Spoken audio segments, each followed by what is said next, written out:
Bismillahirrahmanirrahim. Assalamualaikum warahmatullahi wabarakatuh.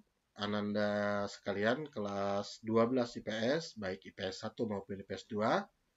Bertemu lagi dengan saya, Bapak Muhammad Salamon, atau yang kalian biasa panggil dengan sebutan Bapak Alam, dalam mata pelajaran geografi.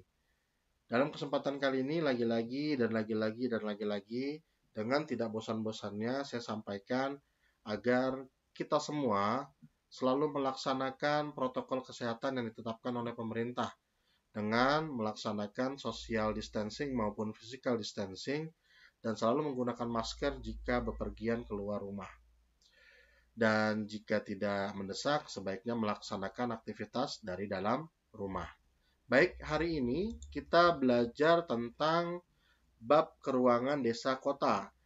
Untuk hari ini, saya fokus pembahasan mengenai desa. Baik, langsung saja kita mulai dari pengertian desa. Menurut Profesor Dr. Andes Bintarto, beliau ini adalah guru besar dari Universitas Gadjah Mada. Beliau juga dijuluki sebagai bapaknya geografi Indonesia. Nah, beliau mendefinisikan desa sebagai perwujudan geografis yang ditimbulkan oleh unsur-unsur fisiografis, sosial, ekonomi, politik, dan kultural yang terdapat di suatu daerah serta memiliki hubungan timbal balik dengan daerah lain.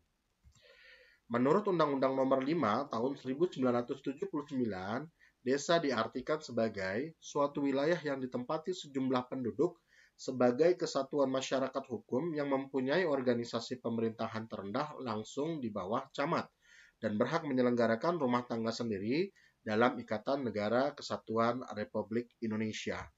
Sedangkan menurut Undang-Undang Nomor 32 Tahun 2004 dikatakan desa adalah sebagai kesatuan masyarakat hukum yang memiliki batas wilayah yang berwenang untuk mengatur dan mengurus kepentingan masyarakat setempat berdasarkan asal-usul dan adat istiadat setempat yang diakui dan dihormati dalam sistem pemerintahan Negara Kesatuan Republik Indonesia. Dari tiga pengertian ini dapat kita ambil benang merah bahwa desa merupakan suatu wilayah yang ditempati oleh masyarakat dengan karakter yang khas, dengan karakter masing-masing desa yang khas gitu ya, di mana secara hukum wilayah desa itu dianggap sebagai wilayah yang setingkat dengan kelurahan pada masyarakat kota. Baik, selanjutnya ciri-ciri unsur serta potensi desa. Kita mulai dengan ciri-ciri desa. Antara lain, yang pertama adalah masyarakat sangat erat dengan alam. Jadi masyarakatnya ini dalam beraktivitas, dia sangat tergantung oleh kondisi alam. Mungkin kalau kita ingat pembelajaran waktu kelas 10, ya, di mana dalam pengantar geografi kita kenal ada teori determinisme dengan Frederick Ratzel sebagai penggawanya, mengatakan bahwa manusia itu tidak lepas atau dipengaruhi oleh alam. Nah, mungkin teori ini sangat cocok untuk mendefinisikan atau menggambarkan masyarakat khususnya di desa. Yang kedua, kehidupan warga petani sangat bergantung pada musim. Ini ada hubungannya dengan yang nomor satu. Selanjutnya, merupakan satu kesatuan sosial dan kesatuan kerja. Jumlah penduduk dan luas wilayah relatif kecil. Struktur ekonomi bersifat agraris. Masyarakat bersifat gemenskap. Nah, gemenskap ini dengan kata lain adalah paguyuban, yaitu perkumpulan manusia di mana manusia-manusia berkumpul di dalamnya tidak memiliki motif untuk mendapatkan suatu keuntungan.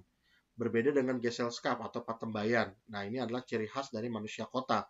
Saat mereka berkumpul, mereka punya motif untuk mendapatkan keuntungan. Nanti kita bahas pada pertemuan berikutnya. Lalu, ciri lainnya adalah proses sosial relatif lambat. Social control ditentukan oleh hukum informal atau dengan kata lain terdapat hukum berupa nilai, norma maupun adat istiadat yang tidak tertulis yang sangat dipatuhi oleh masyarakat desa pada umumnya. Lalu, unsur-unsur desa meliputi daerah, tata kehidupan, dan penduduk. Sedangkan potensi desa antara lain yang pertama, potensi fisik berupa tanah, air, iklim, ternak, dan manusia. Lalu potensi non-fisik, masyarakat desa berupa gotong royong, ini adalah ciri khas dari sebuah desa di mana kegiatan bersama-samanya bersifat gotong royong ya, jadi saling bantu membantu tanpa ada eh, tujuan untuk mendapatkan keuntungan. Lalu lembaga-lembaga sosial aparatur ataupun pamong desanya tertib. Selanjutnya adalah tipe desa berdasarkan ikatan kekerabatan.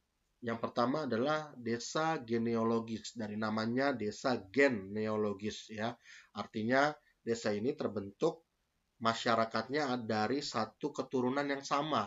Jika dilihat dari penduduk paling tua maupun penduduk paling muda, dia punya pertalian darah yang masih kuat sekali, atau dalam kata lain masih bersaudara seperti itu ya. Nah, desa ini biasanya memiliki sifat tiga.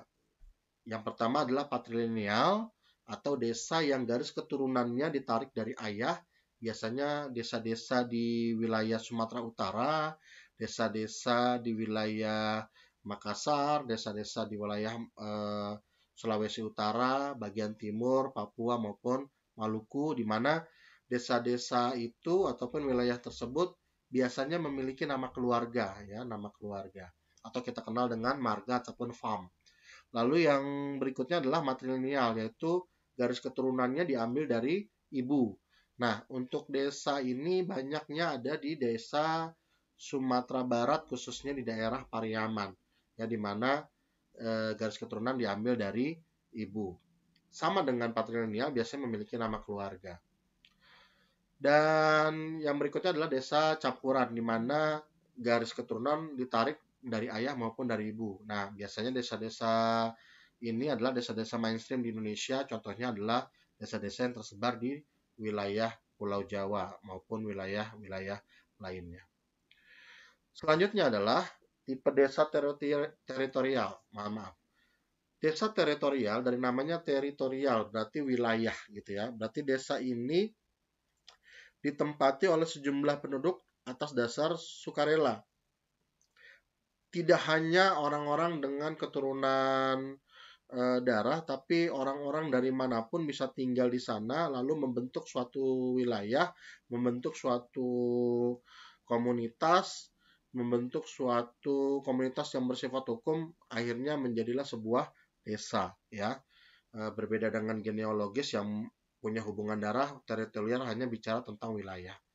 Selanjutnya adalah desa campuran, yaitu gabungan antara genealogis dengan teritorial, artinya di desa ini selain penduduknya ada hubungan darah, tapi juga punya kepentingan dalam hal wilayah. Berikutnya adalah tipe desa berdasarkan hamparan. Yang pertama adalah desa pedalaman, dari namanya adalah pedalaman, artinya desa yang sangat jauh dari keramaian gitu ya, desa pedalaman. Di Pulau Jawa kita kenal di daerah Banten ada namanya desa Baduy. Ya, paling cocok mungkin di antara desa Baduy kan ada Baduy luar dan ada Baduy dalam. Ini paling cocok adalah Baduy dalam gitu ya, yang sangat jauh dari kehidupan kota, masyarakatnya juga adem ayem gitu bahasanya ya, nuansa kedamaiannya tinggi, sederhana, sunyi, sepi gitu. Lalu ada juga mungkin desa lainnya yang pernah kita kenal, desa Sukunaga di Tasikmalaya. Ya, ini juga merupakan desa pedalaman. Atau desa ini juga merupakan desa-desa adat di wilayah Sumatera. Kita kenal masih ada juga warga-warga dari suku anak dalam, suku-suku lainnya gitu ya, di Kalimantan yang kita kenal suku Dayak gitu ya. Ini juga desa-desa pedalaman. Lalu berikutnya ada desa pantai. Nah, desa-desa ini adalah desa-desa yang tersebar di kawasan pesisir ataupun di pulau-pulau kecil dan biasanya bermata pencarian sebagai nelayan.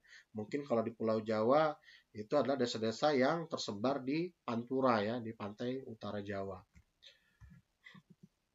Selanjutnya, tipe desa berdasarkan pola pemukiman pertanian.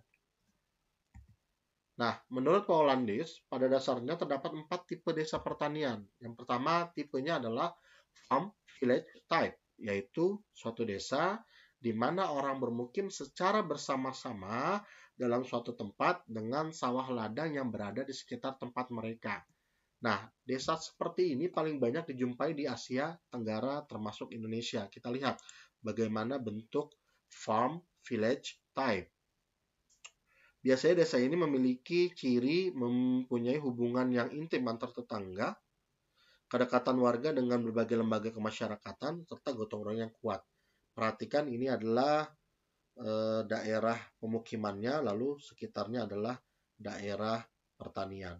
Itu adalah tipe farm village type.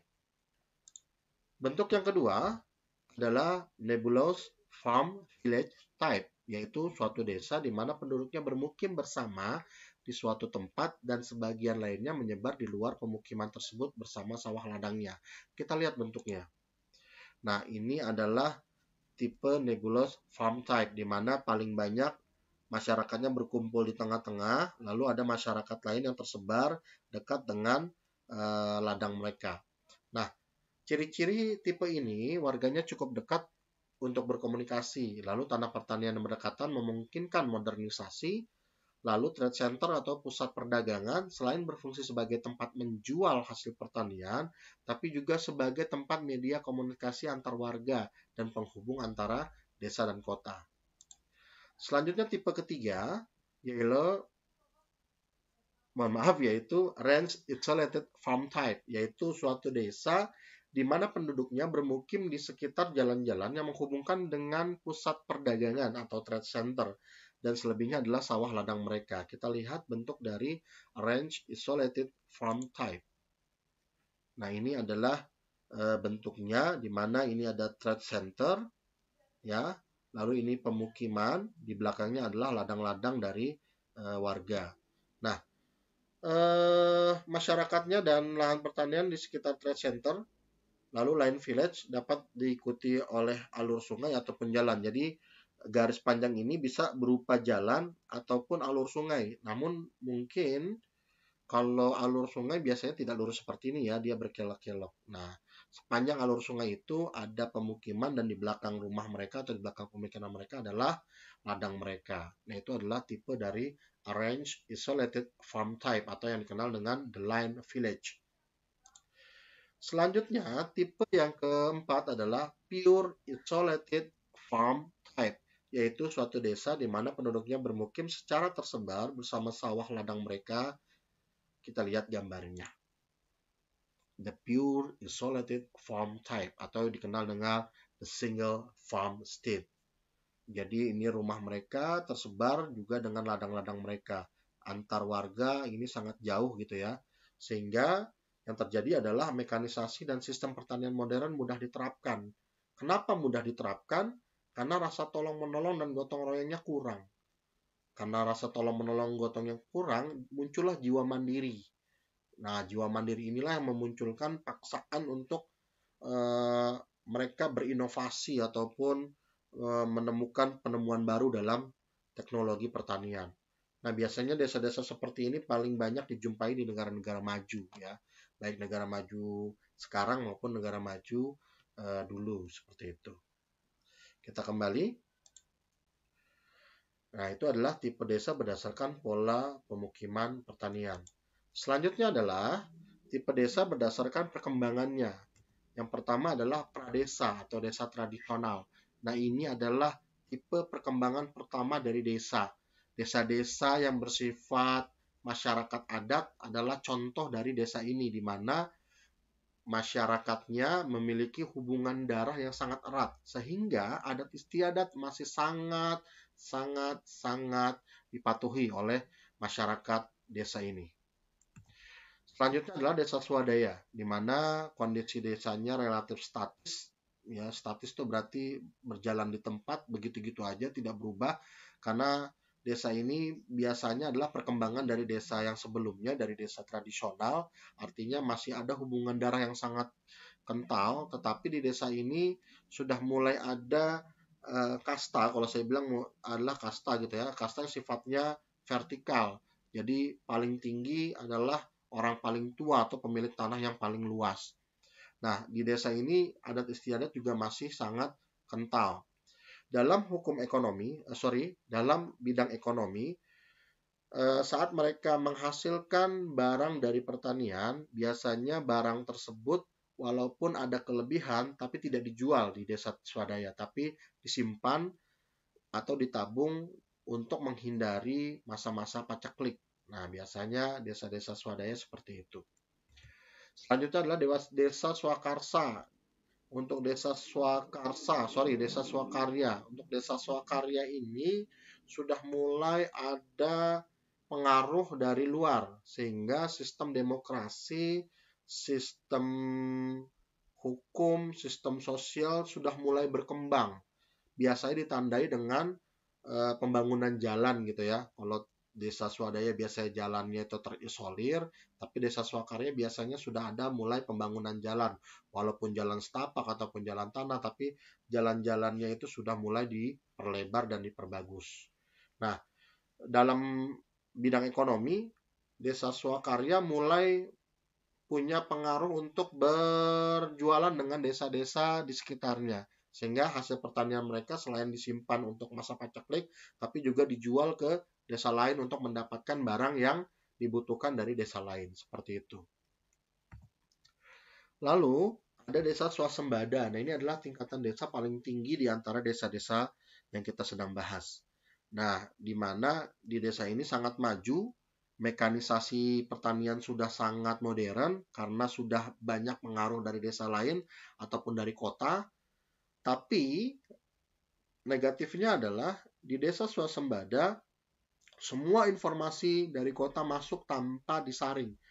Efeknya adalah secara negatif degradasi moral sudah mulai ditemukan di kalangan anak-anak mudanya. Seperti itu.